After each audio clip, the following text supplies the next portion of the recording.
just getting done with 2 days of joint practices, and for all intents and purposes, it seems like you got what you wanted out of this competition. Yeah, I would say so.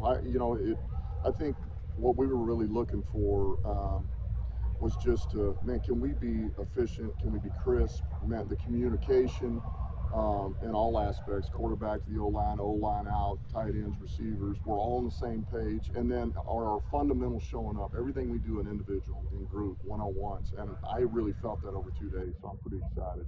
When it comes to the physicality that comes with this type of competition and ramping it up as we get closer, it's nice that it wasn't as chaotic as last year. But of course, naturally, these are men who want to fight for their spots and their opportunities, so there is going to be tension.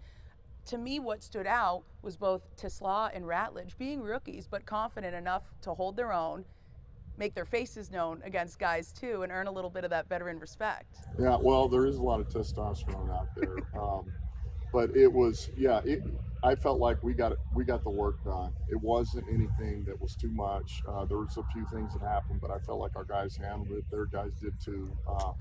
And to your point, I thought both of those guys grew up a lot over these last 2 days, Ratledge and Tesla.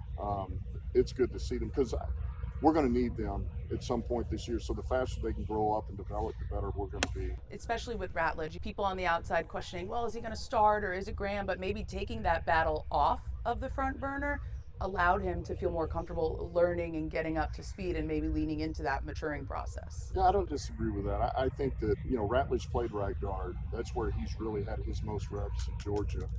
And we really felt like, man, that's if we can foresee what is our best lineup going to be, and it felt like Graham at center, and then if this kid could come on at guard, and he's really doing that right now. I mean, I felt like yesterday was the first time I said, you know what, this guy looks like a starting NFL guard, and that's step one, but that fires me up, fires everybody up. When it comes to the progression of the Dan Campbell era here, if we will, your authentic approach and leadership, it is magnetizing for people in and out of sports. I think just the heart you lead with and the passion you have. I'm curious how much of that is helped by being able to lean on a core group of players now. There's like a dozen guys who've been here since 2021. One of the best things when you come in like I did, and you're trying to develop a culture that you believe in and that you want these guys to believe in and be a part of. But it was always from day one, at some point here, you guys are going to own this. It's not going to be me or the coaches teaching you this is how you should prepare. This is how you should go about practicing. This is how you should treat a teammate next to you. This is how you should finish. This is all these things. After you're done teaching after a while, and then your puppies become full-grown dogs, like St. Brown and Sewell and Aline and Barnes and freaking Hutch and Kirby and Branch, and we can just keep going right down the line. Jack Campbell. I mean, they take it on. And so, no, there's not as much, you don't feel like you're pulling your hair out. Like, they know what it is. And if I'm coming to them, they already, Coach, we got it. I'm with you. Okay, you got it. A week out from Atlanta, it's great to see Mo around the facility and know that he is, for the most part, physically well. But I'm just curious, have you ever experienced anything like that? No, not in person like that. And I've mentioned this before. I've seen a lot of concussions. I've seen a lot of players knocked out. I was knocked out when I played. But the totality of it, the way it went down, the after effect of it, and the fact that we don't even know he's gone. We have no idea. We know he's breathing.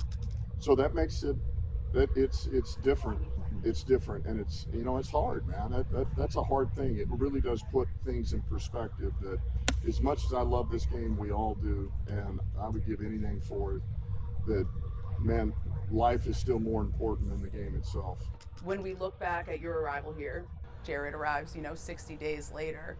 What have you seen out of the man who his name alone has become a rallying cry for people? Goff. I don't know if people quite understand, like, everything that we're about, grit, right? I believe in grit, and the resiliency, man, the hard work, the tenacity, the confidence, the competitiveness. He embodies every bit of that. And I don't know if people quite always understand that because of his demeanor. he's a quarterback. He keeps everything under wraps, which you should be. He's our field general, man. You lose your mind, the whole team's going to lose their mind. But he's got this internal fire that makes him who he is. And I'm telling you right now, he continues to grow. He is not done developing and growing. He's getting better and better. Let's talk about some of your coaches this year. Casey Rogers, okay, 4th D-line coach in your tenure here. Yeah. What did you tell him about this room that's gone through a lot, not just in the last 6 to 12 months? First of all, Casey is an outstanding coach, man. I was fortunate to get Terrell last year, and I'm fortunate to be able to get Casey again, because to me, those are two of the top defensive line coaches, the 2 top defensive line coaches in the NFL. I believe that. So it was fortunate how everything kind of played out. He's had a successful career, been a D coordinator, been with Todd Bowles forever. At Tampa, and then it just happens that this thing works out. But I simply told him, he already had an idea of what's in this room. Okay, he's when you coach a position, you're looking at these other positions as you're preparing, right? So you'll have crossover tape, things of that nature, the draft.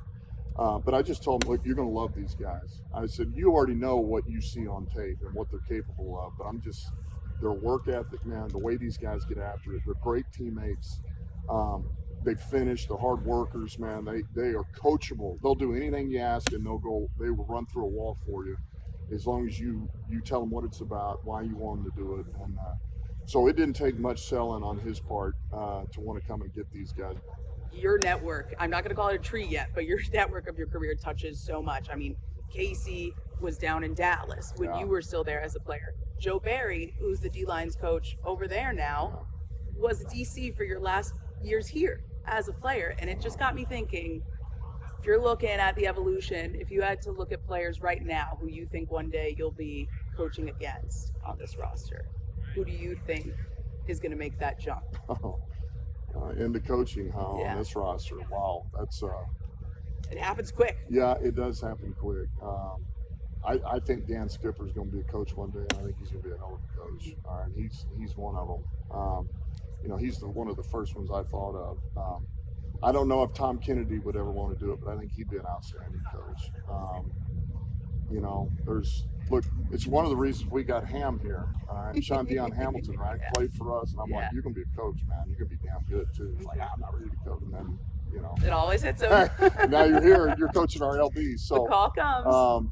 That's a good question.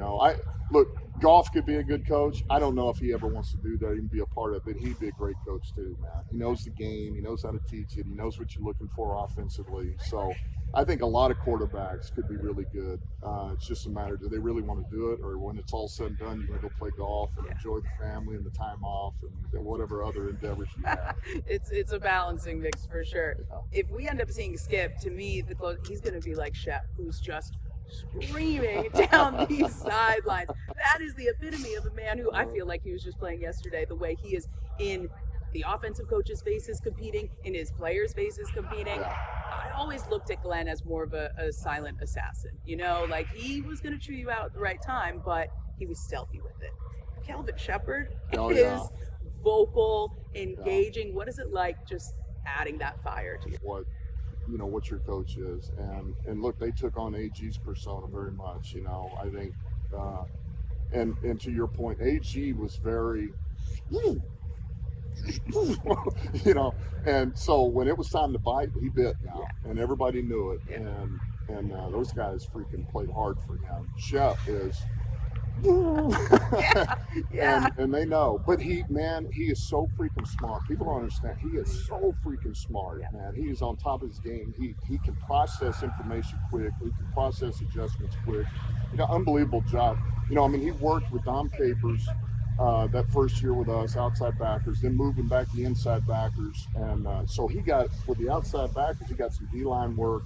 Already got the inside backers. He got our pass game last year. We give him put more on his plate every year, and so he's got a really good understanding of the front, the run game, the pass game, and so I think he's going to do a hell of a job. When it comes to Johnny Mo, the way I envision this dynamic, truthfully, is like you guys, a couch, a garage, beers, and he's just like slinging plays at you. That's genuinely, when I look at the two of you on field, I'm like, this probably already was hatched out over the weekend. He's just throwing plays and seeing what sticks. What is this reunified dynamic like with, you know, the promotion in it? But we know he's just as much of a film junkie as you've ever worked with. Oh, he may be the biggest film junkie I've ever been around or been with. This guy, you want to talk about grinder? He puts most grinders to shame. That's what he is. So he cannot get enough film. I mean, he loves the preparation. Not every coach just absolutely loves the grind of a preparation game plan. You know, now you're going to make sure you get your players ready and give them what you need to. But he loves that, like that part of the game, man, the X's and O's, and putting our players in position to have success, giving the quarterback answers. Man, he loves it. So there is never any shortage of, and yes, that has happened. We have had beers. He's throwing ideas against the wall. But he never has a shortage of ideas. And he like I say, he was here in 22. He knows what we're about, knows a lot of these players, knows what I expect, and he's another one. He's going to do a great job for us. When it comes to building this playbook, we know he's going to be up in the booth calling his plays.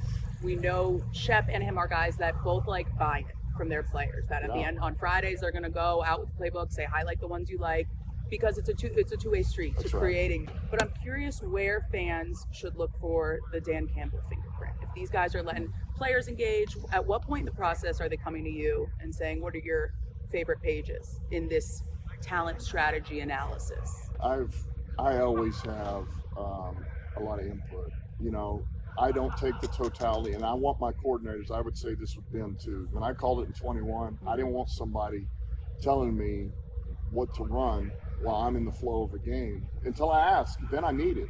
Let me have it. And so, man, I hate doing the same. You know, I didn't want to do that to Ben. Now, I would call for things every once in a while, you know, and I'd get it to him early, but I don't, and same thing with AG, man. I don't want to mess with their flow. They prepared. I prepared to call the game in the totality of the way it was going to play on offense, defense, special teams, what we were going to need to do to win that game. They were prepared offensively. We got to get first downs. We got to score touchdowns. Defensively, we got to get off the field on third down. We're in the red zone. We got to hold them to three. And so I'm kind of a big believer in that. Be careful. But as far as getting ready and preparing, I'll always have input. You know, there's things that I believe in that I'm always going to run. I do like things that can be unique. I like to put a little flavor into some of what we do. Because I want teams to understand our core, man, we're going to be physical. We're going to hit. We're going to finish. The violence of the game is where it all starts with us. But then I want you to think you're about to get an uppercut, and now all of a sudden, man, you just got hit in the back of the head from who knows what. What did that just come from? So, you know, I think that's important. If you can do it all, it makes you very tough to defend. Knowing that level of intensity, spice, violence, if you will, I have to ask, if you had to pick a Metallica song this year to be the battle cry for this team, what would it be? That's a good one. You know, every time somebody, and it's, you're not asking me this, you know, but every time somebody asks me what's my favorite Metallica song, it's always different. You know that, right? But this is a different question.